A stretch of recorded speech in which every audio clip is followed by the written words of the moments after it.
Sir আমার তখন এটা তো দিতে পারিনি কারণ স্যার হয়তো বুঝে গিয়েছিল। আর হচ্ছে আমার ওই একটা শিক্ষা যায় মিথ্যা বলে কিছু অ্যাচিভ করা যায় না।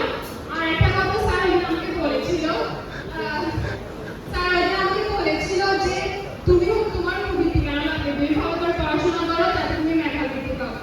আচ্ছা ওই দিনের পরে আমি ট্রাই করেছি, থার্ড ইয়ার থেকে আমার প্রমোশন রেজাল্টটা ভালো হয়েছে। Thank you sir.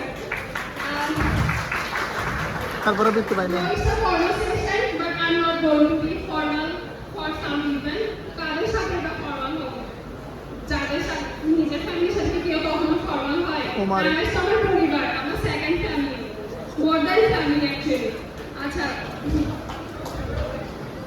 যেদিন প্রথম মাথায় দেখেছিলাম পদার্পণ করেছিলাম সেদিনের কথা বলি। মানে আমি 3 দিন থেকেছিলাম নটাইতে। 3 দিন পর আমি ডিসাইড করি কান্না করি না আমি নটাইতে থাকবো না, আমি নটাইতে কিছুতে থাকবো না, দরকার হলে সেকেন্ড টাইম নিবো। হ্যাঁ আমি নটাইতে থাকবো না, কিন্তু ওই যে ভাগ্যের লিটন লেখনটাই আমাকে নটাইতে থাকবো, কিন্তু না আনফরচুনেটলি না, এটা ফরচুনেটলি অবশ্যই। না হলে আমি এটাকে কি করে পেতাম, আমার ফ্রেন্ডগুলোকে আমার টিচারগুলোকে কি করে পেতাম আমি।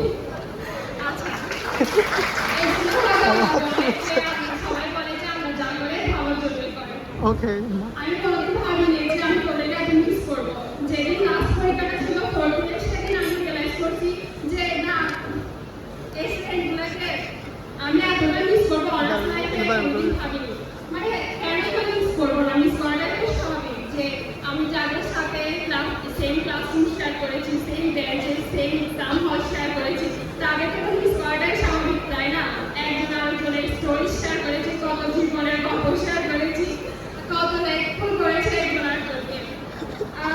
যদি আচ্ছা আমাদের মধ্যে কিন্তু সবচেয়ে বেশি ইমোশনাল ছিলাম আমি না, ওরা আমার ক্লাসমেটগুলো আমার চেয়ে বেশি ম্যাচিওর ছিল। আসলে ওরা বেশি ম্যাচিওর ছিল না, আমি ওদের থেকে তুলনামূলক কম ম্যাচিওর ছিলাম। আমি আমার ফ্রেন্ডরা যদি আমাকে মজা করো কিছু একটা ঝাড়ি মারে, সবার তো মন মেজাজ সবসময় সেম থাকে না। ধরো ওদেরকে আমি সবসময় জ্বালাইতে থাকি, ওখানে ওদের মন মেজাজ খারাপ, তখন ও সেম ভাবে জ্বালাইতে গেলাম, ওরা আমাকে ঝাড়ি মারলো, আমি ওখানে কামি করে গেলাম। মানে এই মানে আমি অনেকটুকু ম্যাচিওর হয়েছি, কনফিডেন্ট হয়েছি। আসলে ফার্স্ট ইয়ারে এসে কখনো ভাবিনি যে এখানে এসে সবার সামনে কিংবা ক্লাসে সবার সামনে দাঁড়িয়ে ভিডিও লাইভ করবো। So thanks to our audience. Especially for teachers, যেমন নাম্বার